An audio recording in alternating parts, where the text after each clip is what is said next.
So we ended last night's vlog by explaining the number of problems that we had on the car and the various bits of damage that we had, none of which were easily repairable.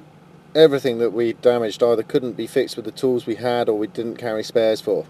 So today we decided to sit out from racing and spend the day sourcing the parts and doing the work that we needed to do to try and get back into the competition.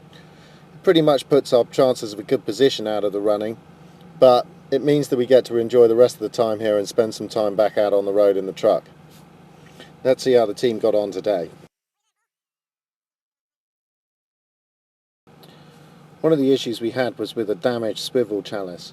Now the problem we've got is we run the early type rake or bush swivels. We didn't have a spare and we couldn't source any other replacement parts in camp, which meant we've had to do a bit of a bush repair on the existing one. Paul will explain later. First, let's hear how James got on with the fuel tank issue. So James, what are we doing now? So what we've done, if you have a look under here, this is the fitting that we snapped off for the supply on the tank yesterday. So what we've done is tapped it, put a bolt in and some repair glue, and then we've done a bit of a Heath Robinson supply job here. So we've put a fitting in the top of the fuel cap, supply with a bolt in the bottom to keep it in the bottom of the tank so it can still move around and give us effectively a sump when you're moving along at an angle. So hopefully we drop that lot in the tank and jobs are good and problem solved. Put it in. So we shall see.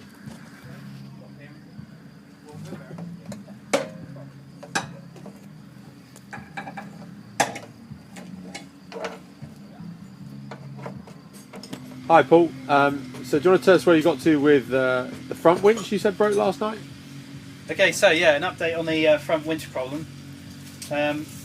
Very hard to find, obviously lots of winches in camp, but our winch was fairly unique. So luckily, Phil from the other GB team out here, Buzz Sweets, has actually lent us a complete winch that will fit straight in with no messing about. Apart from the fact it's a little bit too high and we're going to have this bar on the outside, but that's not too much of a worry. But what we do have to do is Phil runs 24 volts through his car for just the winches, so both these motors here are 24 volts. So what we're going to need to do is we've got one motor, so we're basically going to put a blank case on here because we've only got one motor left, and put the motor from the winch from yesterday in here, so we're basically powering it with one motor. And hopefully this should all work and we'll be up and running and back in. Great stuff.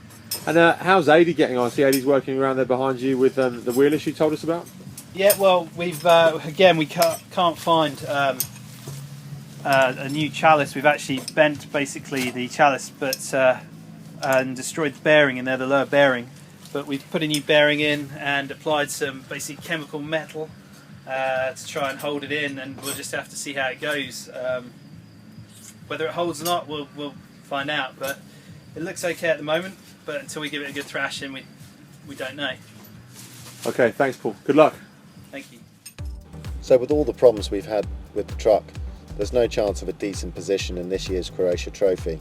We're currently placed 29th in class, some 23 hours behind the leaders. However, by sitting out today and getting the truck fixed, it means that we can run the last 2 days of competition. This is a lot better than some teams who are now out of the event completely with nowhere to repair their trucks. The conditions have just been absolutely incredible this year. Lots of people said last year was the toughest they've seen, but this year is certainly far, far worse from our perspective. Today we even managed to get a bit of time to do a bit of sightseeing. So all we can hope for is that the last 2 days we'll be able to play some decent times, get back out in the forest and maybe gain a little bit of honour.